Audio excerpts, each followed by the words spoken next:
Satyabama Institute of Science and Technology, Chennai and Sri Perimbadu.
கடிதங்கள் வழங்கப்பட்டிருக்கிறது. So இந்த கடிதங்கள் கொடுக்கப்பட்டிருக்கக்கூடிய சட்டமன்ற உறுப்பினர்களுடைய வருகையையும் சபாநாயகர் பத்திரிகையாளர் குழா முன்பே உறுதி செய்த காட்சிகளை நம்ம பார்த்தோம்.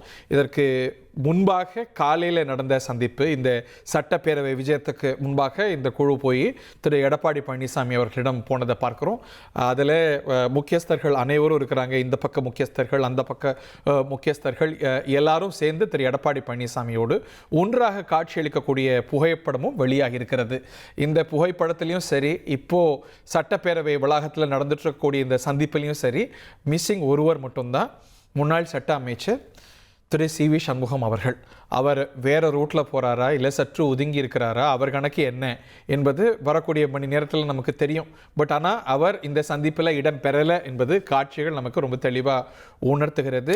Probably is not on board, இல்லை அவர் அதை வெளிப்படுத்தாமல் இருக்கிறாரா என்பதை நம்ம பொறுத்திருந்து பார்க்கணும்.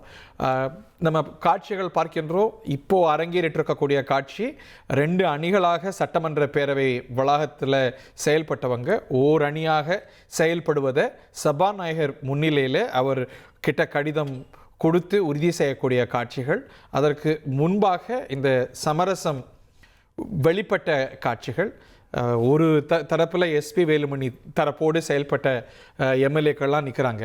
இன்னொரு பக்கம் திரு எடப்பாடி பழனிசாமி பக்கம் உறுதியாக நின்ற எம்எல்ஏக்கள்லாம் நிற்கிறாங்க. ஸோ 2 அணிகள் ஒன்றாயிடுச்சுங்கிறத பார்க்கின்றோம். Satyabama Institute of Science and Technology, Chennai and Sri Perimbadu.